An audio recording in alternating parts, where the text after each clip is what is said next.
Педсовет. До того, как ты пришел в Летово, ты мыслил вот так вот? Когда ты оказался в Летово, ты мыслишь уже вот так? Летово не учит нас зубрить определенную школьную программу. Если мы чего-то не знали, мы это узнаем, и мы это не узнаем, потому что мы должны это узнать, а потому что нам и вправду хочется. Ты не спрятался у себя в кабинете, не ушел так, что тебе с утра до вечера никто не видит. Ты постоянно возвращаешься в сердце школы.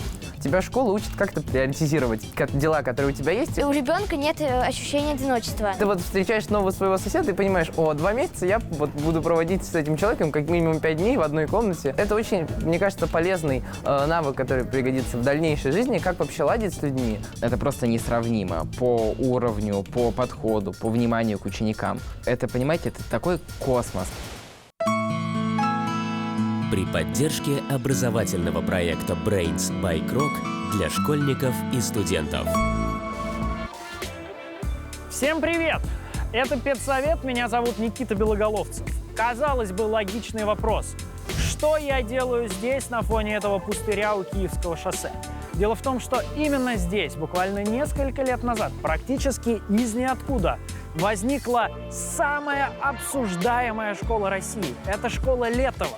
Именно с нее и ее директора Михаила Мокринского мы начнем 2-й сезон Педсовета. Поехали!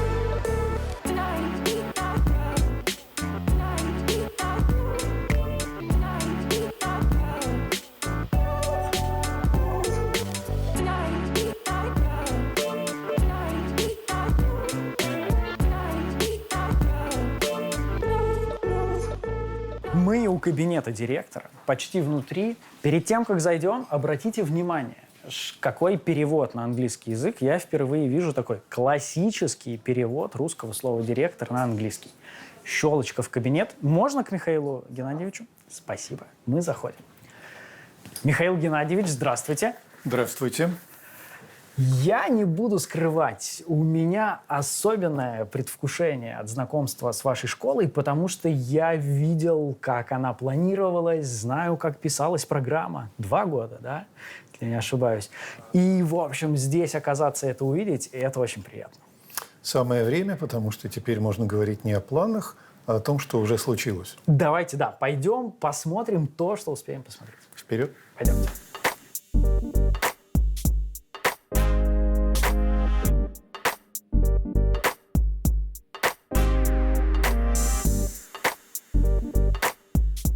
Все невероятно красиво. А расскажите, кто придумывал дизайны, строил, проектировал? Как это вообще все было? К счастью, в этом участвовало много людей, которые очень хотели сделать это хорошо и которые умели между собой договариваться. А их было прямо много? Их было прямо много. Сначала было несколько лет поездок по миру и поиска хороших образцов. И этим занималось 3-4 человека, которые были первыми в команде. Включая вас? Да. Потом появились люди, которые помогли организовать международный конкурс. И в нем участвовала масса и российских, и международных архитекторов. И мы в итоге выбрали тех, которые наиболее чутко слушали, чего хочет школа. И возникла идея школы, в которую прилетели и идеи тех, кто организовывал это в КБ «Стрелка». Давайте сделаем школу-город, давайте сделаем возможности, которые подскажут социализацию детей. Мы набрали решения этого по всему миру и старались их очень спрессовать. С тем, чтобы это были не кусочки, разбросанные по школе, а чтобы это вот была прям такая идея, в которой все собрано очень плотно воедино. И к нам пришла та команда, которая это помогла сделать. Это ателье «Про», голландская команда, и российская, которая помогала им переводить на российские стандарты. Дальше уже пришли учителя, которые заданные направления помогли осваивать. Какое должно стоять оборудование, как должны быть организованы малые пространства в разных предметах. Вот есть несколько принципов, которые нам удалось построить. В соседнем помещении принципы открытости и управляемости потоков. Учителя и дети движутся, пересекаются, и им удобно, они все время взаимодействуют. Здесь принцип разграничения пространств и разных возможностей. Я могу сказать, что я довольно внимательно следил за судьбой вашей школы. Довольно рано узнал, что она планируется, потом следил за тем, как она строится. Там знал немного про то, как пишется программа этой школы. И, в общем, от вашей школы были огромные у всех ожидания. Ну, то есть, что же это будет, как это все получится. Вы какой-то груз вот этих ожиданий на себе чувствовали? Чувствовали, что это, в общем, такая школа, на которую все как-то смотрят и чего-то от школы, ну и от вас, как и от ее учеников, ждут? Ну, на мой взгляд, действительно был вот этот груз ожиданий в отношении школы. Причем не только со стороны всех окружающих к школе и к нам, но и с нашей стороны к школе тоже. Потому что все шли сюда что-то себе представляя, ну, у всех эти представления были разными. Вот. И, естественно, каждый боялся, а что если вот не будет, что если школа не дотянет до того уровня, который она заявила? Ну вот у меня лично это было. Я изначально вообще, когда услышал, если честно, сначала вообще скептически отнесся к проекту. Почему? Ну, мне сложно было поверить, что кто-то действительно сможет создать школу в России, которая, например, параллельно совмещала бы вот и IB, ну, вот этот международный бакалавриат, и в то же время замечательную русскую программу. При этом еще была бы частной школой, но при этом там не было бы фокуса только на внутреннюю среду, как в очень многих частных школах, но где ребята бы участвовали там в олимпиадах, во внешних активностях каких-то. И я был удивлен, когда понял, что это действительно получилось. Расскажите, как выглядит, ну вот какой-нибудь, не знаю, день ученика среднестатистический? Завтрак начинается в 7:45, и в 8:30 у вас начинается первый урок. То есть временные рамки показывают, что время покушать есть. Урок длится 40 минут, перемены длятся от 20, иногда бывают 10, иногда бывает даже 50 минут. Вот 50 время минут... урока фиксировано всегда? Да. 50 минут – это обеденный перерыв. Вот обычно бывает либо 6 уроков, либо 8 уроков. Но после уроков очень часто некоторые дети берут себе спецкурсы. Ну, касательно, конечно же, их интересов. Вот, например, у меня есть какие-то свободные дни. Есть дни, которые я отвела под спорт. То есть я после уроков собираюсь, иду на спорт. Есть спецкурсы образовательные, олимпиадное движение, возможно, какие-то проекты, даже есть журналистика и так далее. Ну, то есть очень интересные спецкурсы. И, наверное, тоже стоит обратить внимание на спецкурсы блока Arts, музыка, искусство, керамика. То есть тоже очень расслабляет, и можно потратить свое время. А ты обязательно должен заниматься чем-то из артс? Или Нет. это выбор? То есть ты можешь сосредоточиться там физика, химия, Ну, ничего на самом деле, лишнего, обязательно никакой школьная лирики. программа, она есть всегда. И даже если вы, допустим, ярко выражены соцгум, вы в любом случае будете изучать математику. Да математика вообще царица наука, она даже в обществознании нужна. А вообще посещение спецкурсов не обязательно, потому что они выбираются самим учеником. А вот что касательно блока Arts, то в течение года вы пройдете 4 разных блока. Вы в начале года формируетесь на группы, и вы должны будете пройти каждый блок в качестве школьной программы. Но брать спецкурс, рисование или керамика не обязательно. Во сколько отбой? Формально в 10:30. Хорошее уточнение про формально. А фактически? Фактически зависит от объема домашнего задания. У 7 классов отбой в 21:45, но в 21:30 мы уже должны быть готовыми ко сну. На самом деле это очень хороший режим, потому что когда я была у себя дома, не было такого четкого режима, и я часто не высыпалась, Позволяли только потому себе что я могла баловство там... какое-то, да? Да нет, я просто могла зачитаться, допустим. и забыть про время. А тут нам напоминают, что дети, 21:45, пора ложиться спать. И мы и вправду засыпаем после тяжелого дня. И нам снятся сны. Мы помолчим. В общем. Да. Формально, да. А что, если ты вот как бы не отходишь ко сну после отбоя? Ну, что происходит? Знаете, вот во время отбоя ты как бы должен быть типа спящим. Но вот где-то через полчаса после отбоя уже все хаусмастера по своему отбою удаляются, им же тоже спать хочется. А у них домашней нет, а у нас есть. Вот. Поэтому как бы им хорошо, они себе спят, и нам хорошо, потому что они как бы нас уложили спать, мы как бы полчаса поспали официально. И потом просыпается Да. мафия, и начинается. А скажи, а ведь я правильно понимаю, что в такой атмосфере, какая здесь, когда здесь, в общем, действительно талантливые дети, когда все еще, в общем, вместе проводят много времени, не сделать домашку — это прямо очень стыдно. В принципе, если хоть какое-то время на сон остается, значит, что урок должен быть сделан. Вот. Тебя школа учит как-то приоритизировать дела, которые у тебя есть, и вот ты понимаешь, вот если ты это не сделаешь, что тебе за это будет? Ты начинаешь понимать вообще, что действительно важно для тебя, что другие люди хотят от тебя получить, и вот это тоже полезный навык, как я считаю, очень. Если ты считаешь, что у тебя есть дела лучше, ты можешь заняться теми делами, которые лучше. То есть это не то, что проверялось, это вот именно во многом твое дело. То есть академическая честность, ответственность, все это вот совмещается, и ты учишься этому в течение вообще самого обучения в лето. Что такое большой академ? Это одна из учительских. Одна только из учительских. Не совсем привычное для учителей пространство, потому что главная задача, чтобы у них была возможность постоянно общаться между собой. Давайте, можем зайти? Зайдем.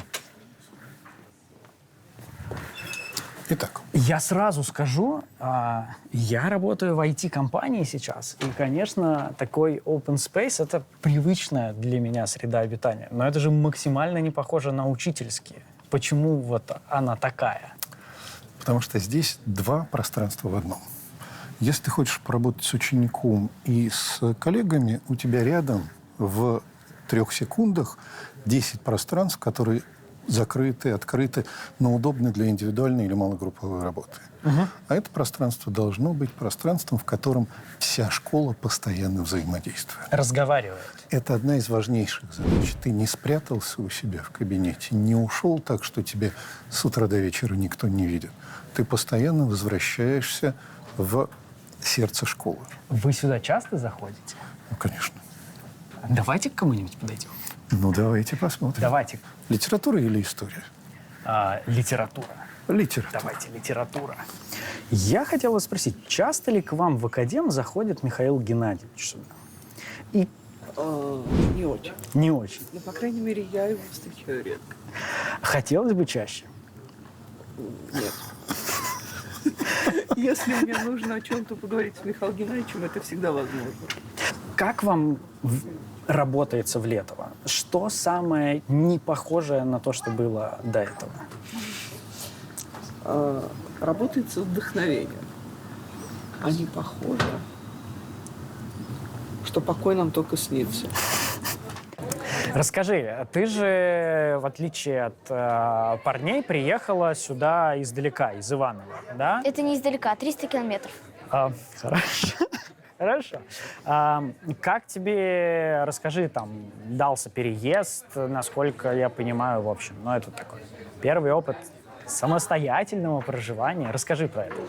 С моральной точки зрения мне было очень тяжело, потому что я впервые оказалась, на протяжении долгого времени далеко от семьи. Единственный способ, которым я могла связаться с ними, это телефонный звонок или видеозвонок. Но на самом деле очень внимательные педагоги, очень внимательный бординг. То есть у ребенка нет ощущения одиночества. Каждому ребенку пытаются помочь именно адаптироваться в коллективе, возможно, почувствовать себя чуть более своим и так далее. Расскажите про бординг. Что это такое, зачем нужно, как работает?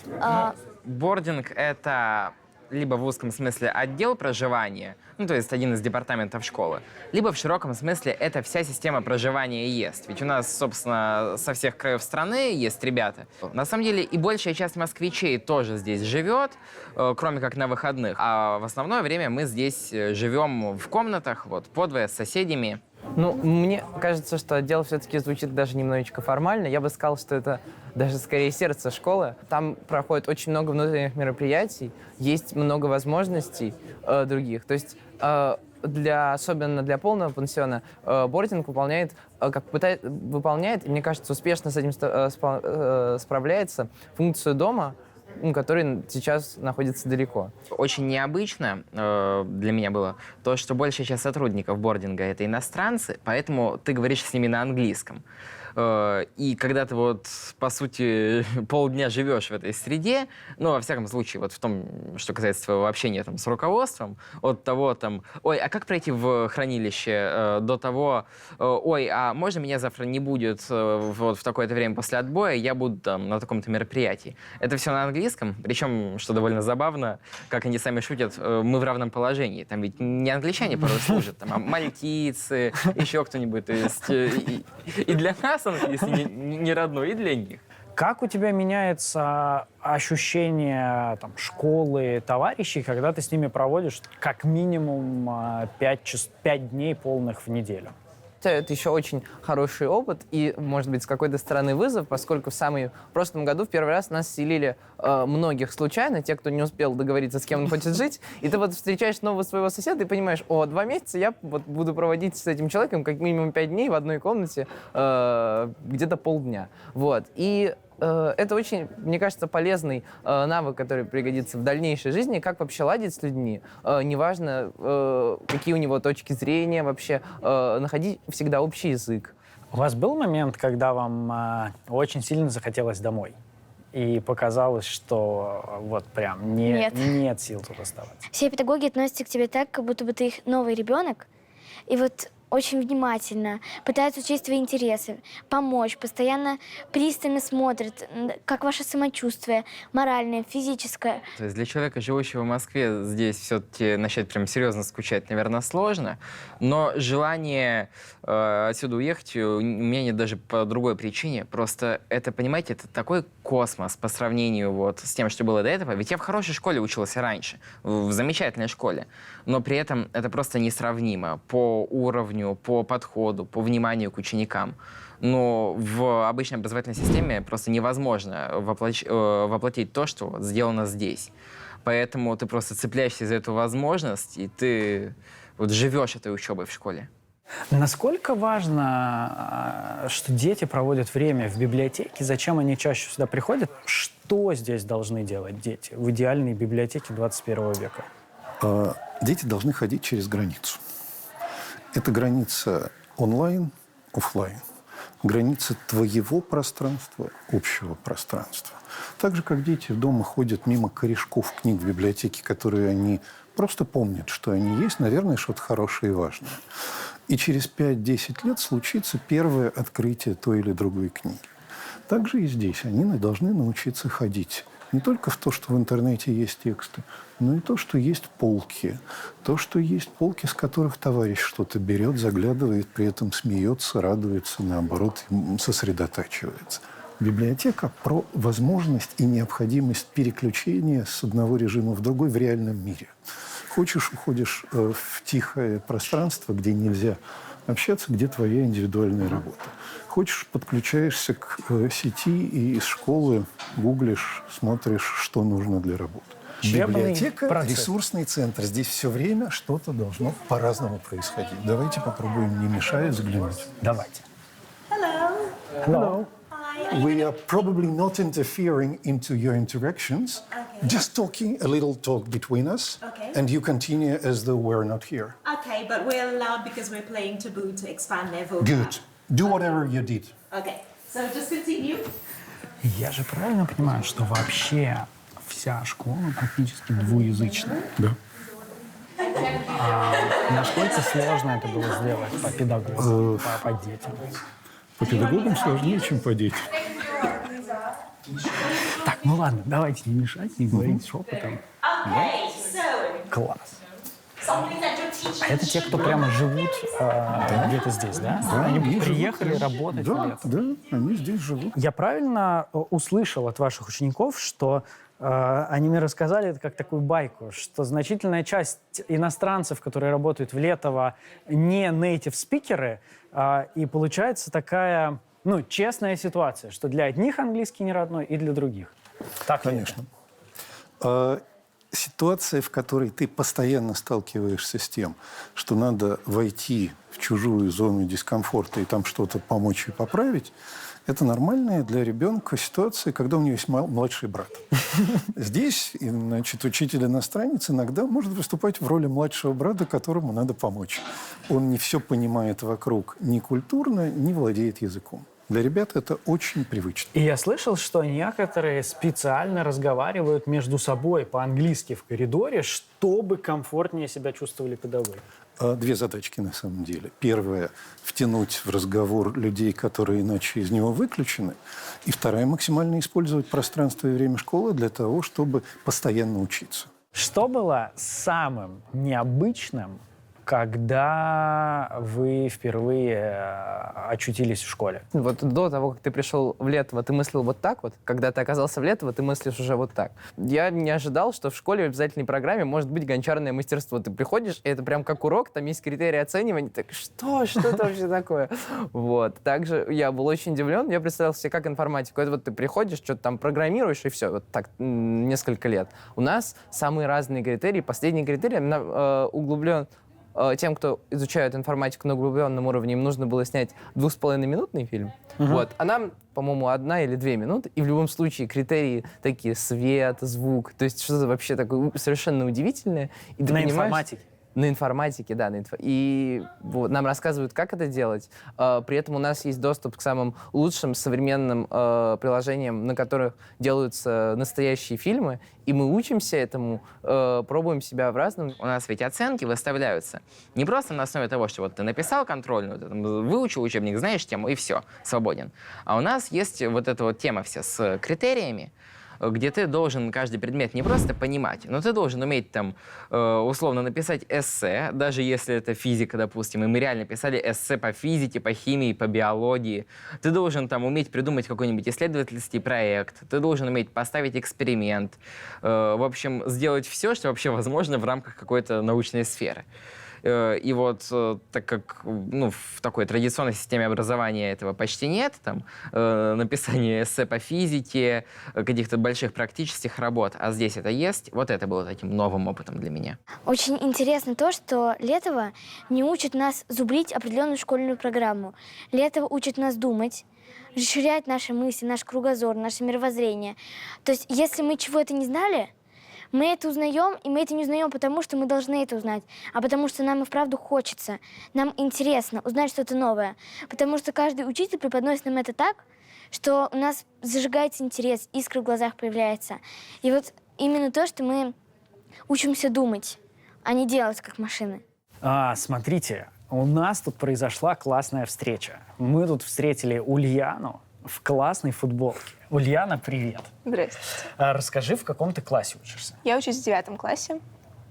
За что ты любишь телеканал «Дождь» настолько сильно, что носишь его футболку в школу? Начнем с того, что, пожалуй, эту футболку заказали мои родители еще достаточно много лет назад. И в целом они очень часто смотрят телеканал «Дождь», и зачастую подсаживаемся к ним и смотрю раз. В целом, особенно вот «Педсовет» смотрела достаточно много, потому что, по-моему... Ты смотрела «Педсовет»? Смотрела. Класс!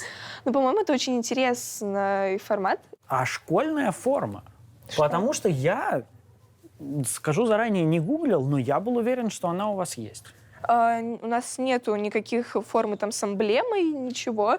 Присутствует определенный дресс-код, чтобы там не носили рваных джинс, с голыми животами, плечами не ходили. А в целом формы в школе нету. Просто на какие-то торжественные мероприятия просят одеваться в официальном деловом стиле. Фиолетовые волосы, пирсинг. Всем все равно. Как бы. Если бы ты была ведущей педсовета, какой вопрос ты бы задала директору школы Летово? почему ты согласился на эту авантюру? Отличный вопрос. У вас появились какие-то уже традиции, не знаю, которым там типа 3 года? Ну, у нас был в прошлом году зимний бал, и был один танец, шпилас, которому удалось научить всех в короткое время, и у всех получалось его танцевать. И это, в общем, мы так неофициально считаем официальным танцем нашей школы. Вот, например, на днях будет Harry Potter Day. Завтра. Да, Класс. День Гарри Поттера. Расскажи про День Гарри Поттера. Это такая костюмированная вечеринка, где как бы и дискотека в конце есть, но до этого все эти квесты, всякие мероприятия, игры и тому подобное. Вот это очень интересно. То есть это тоже уже можно считать традицией. И, кстати, есть традиции даже внутри дискотек. Например, мы часто, когда после дискотеки уже уходим, идем по улице, мы вот часто, например, можем запеть песню какую-нибудь. Но чаще всего это «Конь», наверное, любэ. Да, когда мы вот как распоемся. Тут на фоне как бы чистых полей хорошо, наверное, звучит по окрестностям. Прям я представил себе. Мы пойдем с конем по полю вдвоем. Мы пойдем с конем по полю вдвоем. 4 часа дня сейчас. Много детей в коридорах идут откуда-то куда-то. Я правильно понимаю, что они уже идут скорее не на уроки, а на спецкурсы, индивидуальные занятия и так далее? К счастью, вот эта граница у всех в разное время, иначе бы мы пропали с расписанием. Поэтому, да, у большинства закончились основные уроки, но есть те, кому нужны обязательно еще дополнительные семинары. Есть те, кто в первой половине дня плавал в бассейне, отзанимался чем-то из второй, и теперь во второй будет наверстывать. Но большая часть идет уже на искусство, на спорт, на занятия по интересам. На искусство мы сейчас придем, но я не могу спросить, чья была идея про Гарри Поттер день. Теперь история никогда не разберется в этом, но явно дети приложили к этому руку с самого начала. То есть их идея всегда попытаться через какой-то очень живой, горячий опыт осмыслить, а что происходит вокруг. И попытка через Гарри Поттера понять, а что волшебного может быть в их школе и в их жизни, это и есть как раз про Гарри Поттера. Давайте спросим девушки важный вопрос. Привет. Как тебя зовут? Василиса. Василиса, расскажи про свои ожидания от Дня Гарри Поттера. От Дня Гарри Поттера. Что ж, учитывая, что в прошлом году квест был просто потрясающий, я думаю, что в этом году будет еще лучше, так как опыта стало побольше с прошлого года. Также, насколько я знаю, готовится что-то интересное, про что нам еще не рассказали, что будет еще перед квестом. А также в этом году больше людей должны прийти в костюмах. Я лично сама сейчас решаю, что мне завтра надеть. И думаю, что атмосфера праздника будет по-настоящему волшебной. Михаил Геннадьевич, будет ли в костюме Дамблдора завтра? Возможно. В прошлом году это была серая занавеска. Так что посмотрим, что получится в этом. Как вам ваш директор? Здесь куча решений проходит через него. Он действительно вникает в каждое дело сам в духе: ой, а почему бы детям не поехать на вот эту конференцию? Ой, а может вот этому человеку вот это будет интересно? Ой, а давайте еще вот такой вот спецкурс введем. Это одно. А другое, если ты с ним пересекаешься, то ты понимаешь, какой это классный человек вот в плане общения, что с ним реально можно круто поговорить, что он поймет, он войдет в положение. А любой ученик может просто прийти к директору и поговорить? Да. Не просто человек, который есть, потому что, должен быть в школе. Он выполняет вообще... Вот это именно пример того, каким должен быть директор на самом деле. Михаил Геннадьевич восхитительный человек. И он чудесный собеседник. Когда я была на майских школах, последний день я очень сильно расстроилась и испугалась, что я больше сюда не вернусь. Я пришла к Михаилу Геннадьевичу, и мы с ним очень хорошо поговорили. И вот у меня никогда не было такого очень приятного ощущения после разговора с каким-либо человеком. То есть мне было невероятно спокойно. То есть теперь я понимала, что даже если я не поступлю, это будет очень плохая новость, но я смогу двигаться дальше. И я хочу сказать большое спасибо Михаилу Геннадьевичу, что он тогда помог мне пережить эту истерику.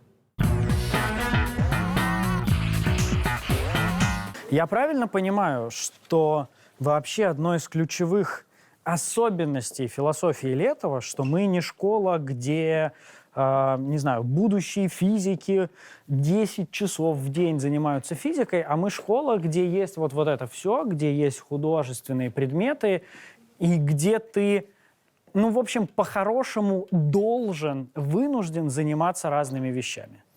Конечно. И это как минимум. Потому что дать возможности наполнить жизнь разнообразием и все время подталкивать к тому, что вокруг тебя есть интересующиеся, они тебе говорят, посмотри, не надо планировать, надо следить за примером, за тем, что другим интересно. Вот это, и хочется бежать.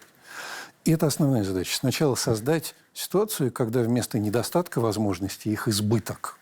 Огромный избыток, с которым надо научиться справляться. Теперь вторая из этого история. Им, безусловно, интересно пробовать себя в разных вещах. И они, безусловно, хотят схватить как можно больше и утащить как можно больше. Им даже тем, кто там выигрывал олимпиады по информатике. Конечно. Или наоборот. Конечно, супер крутая история, когда олимпиадник, который уже выиграл 10 олимпиад до того, пришел к нам, выиграл какую-то другую, решил поменять направление своей олимпиадной подготовки, заинтересовался 2 другими предметами. Самое главное, что среди них есть и ребята, которые в 9 классе впервые сели за фортепиано. Не было такой возможности, не было для этого времени, не было. И вот в 9 классе он, выигрывая свои олимпиады, сел за фортепиано. И что самое главное, в конце 9 класса он пошел участвовать в концерте наряду с теми, кто учился играть на фортепиано уже 7, 8, 9 лет. Точно так же и с живописью. Они должны прийти не для того, чтобы идти дальше по пути успеха в тренированности глаза и руки, не для того, чтобы состояться как технически грамотные и подготовленные. Они приходят сюда для того, чтобы столкнуться, и многие даже после художественной школы впервые, с задачей: а что ты хочешь сказать? То есть прежде чем взять карандаш и сесть за холст, они индивидуальные, вместе с другими должны упереться в одну простую вещь – выразить, что хочешь. У тебя здесь что такое сейчас есть, и здесь что такое сейчас есть, чтобы ты взялся за кисти и сел за холст. А я правильно понимаю, что это все-таки чаще история, там, олимпиадник открывает музыку, или это история, как там, в американских хай-скул, где тебя мы взяли за академические успехи, тебя, потому что ты баскетболист, а ты классно рисуешь, нам такие тоже в школе нужны? Значит, самое главное, не чтобы у школы было чем отчитаться за разнообразие. Не надо отчитываться. Разнообразие нам не перед кем. Нам надо сделать так, чтобы у ребенка была разнообразная жизнь, и чтобы в основе этих перемен была его привычка к смыслу. Не тебе сказали: вот это значимая штука, пойди и сделай. А ты пришел сюда, потому что ты ищешь что-то. Смысл – это твое, только твое. И придя в художественную, театральную, музыкальную студию, ты должен найти, где тебе хочется освоить то, чего ты раньше не умел, оказаться в компании, потому что тебе интересно, добиться чего-то, потому что ты не хочешь отстать, и сесть за художественную задачу, потому что она тебя эмоционально торкает. Количество кружков, неакадемических программ, не знаю, это просто поражает. То есть как-то раз я пришел в неакадемию, такой: хочу музыкой заняться. Они такие: что ты конкретно хочешь? Вообще я хотел сначала заняться фортепиано, но поскольку я пришел под конец года, все преподаватели были заняты. Мне говорят: а что? Я спросил: что у вас еще есть? Мне говорят: там гитара, стали печатать музыкальные инструменты, сказались барабаны. Я такой: ух ты, как интересно. Вот, я занимаюсь 2 раза в неделю теперь барабанами. Одна из ваших учениц, Соня, рассказала потрясающую историю про то, как она боялась не поступить в Летово. И я хочу задать вам вопрос. Вы же не принимаете сюда огромное количество детей. Как, во-первых, вы, не знаю, научились отказывать, потому что это делается? И, во-вторых, вот как у вас с эмоциями, когда вы понимаете, что, в общем, для многих, к сожалению, мечта все-таки не случилась? Я верю, что все дети, которые к нам пытаются поступить, имеют очень много разных возможностей. И я верю, что Летово идеально для какой-то части из этих ребят. Не потому, что они не про это, а потому, что они шли по какому-то пути, и мы на этом пути. И Соню мне легко было как раз поддержать, потому что я уже понимал и видел Она и без меня такой боец, что сейчас успокоится и дойдет куда надо. Поэтому надо не отказать и поддержать. Надо помочь каждому ребенку понять, откуда, куда он идет. Летово открытие, подготовка школы было таким, я не знаю, как своеобразным реалити-шоу. То есть сначала все журналы, деловые газеты, значит, создается школа на деньги миллиардера, участок под Москвой. Потом образовательные медиа писали, что вот готовится программа, вот она будет такая. И потом запуск. Как вообще вам, команде, ученикам жилось под таким, с одной стороны, грузом, в общем, гигантских ожиданий, наверное, это не преувеличение, а во-вторых, все-таки необходимость гигантскую машину запустить вот так вот по щелчку? Так это же вкусная задача. Это же ведь про то, что ты должен быть настолько готов к следующему шагу, что тебе, во-первых, можно, а во-вторых, приятно о нем рассказать. Если у школы есть задача, которая, как нам кажется, если будет хорошо решена, то она повлияет не только на этих детей. Она поможет коллегам переосмыслить, какой по-другому должна быть школа, какие настройки, какие другие стены, потолки, мысли должны быть в этой школе. Вот это и было самым главным. Мы говорили о том, что уже продумали. Мы говорили о том, что уже подготовили. И даже если мы в чем-то не до конца были уверены, мы понимали, что мы можем рассказать, вот у нас есть варианты, хотите критикуйте, хотите поддерживайте. Но основной аудиторией, на которой мы работали, всегда были родители и дети. Мы все время хотели сказать, вам надо понять, куда вы стремитесь. Мы придумали, что мы хотим сделать лучше других. А вы поймите, ваше ли это. И это было все время главным посланием. Насколько по вашей 8-бальной шкале оценивания вы оцените первые 3 года школы? Люди много работали, у детей многое получается, поэтому давайте 7 из 8. Спасибо вам огромное. Я приходил к вам, конечно, с огромными ожиданиями, предвкушениями, и вот, кажется, то, что я тут увидел, их все равно превосходит. Спасибо на добром слове. Постараемся оправдывать и дальше. Спасибо вам огромное. Спасибо.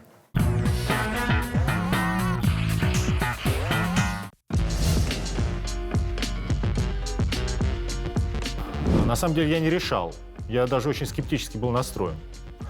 Дело в том, что печальная репутация у частных школ России тоже сейчас не декларирует, что у нас строятся лучшие школы страны и мира, что мы здесь будем развивать все компетенции 21 века, что это будет целостное развитие ребенка. Это сейчас такие затасканные выражения, и все, кто не лень, их употребляет и применяет. Поэтому мне нужно время было, чтобы убедиться, что здесь все так, что это не пустые слова.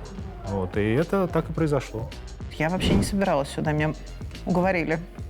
Я была на Майской лингвистической школе, была здесь руководителем. И были дети, которые участвовали в Майской лингвистической школе, которых попросили, им предложили потом здесь учиться. Они сказали, да, мы будем здесь учиться, если вы будете здесь работать. Ну, в общем, кажется, после этого выбора не оставалось.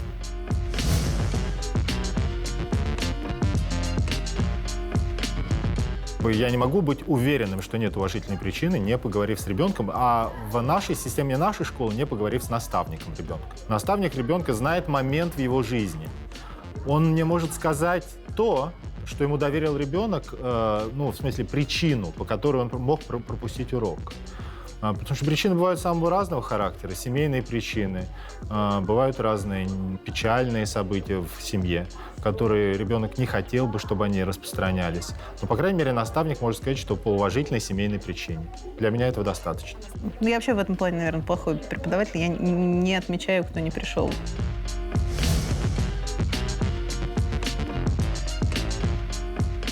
Погулять, отдохнуть. Обязательно. Дело в том, что перед смертью не надышишь, есть такое выражение, и не надо дышать уже перед смертью. В этом плане я фаталист. Все, что ты узнал, это тебе поможет. А погулять, отдохнуть, выспаться, это тебе поможет 100 крат. Домашнее задание под запись. Погулять 30 минут. Потом проверяю, кто гулял как. Это обязательно. Тем более на таком кампусе грех не гулять. Мне кажется, идти гулять. Это вообще безапелляционно просто. А завтра со свежей, чистой головой, с новыми мыслями идти сдавать экзамен. Почти наверняка будет более успешно, если накануне сидеть и ботать. При поддержке образовательного проекта Brains by Krok.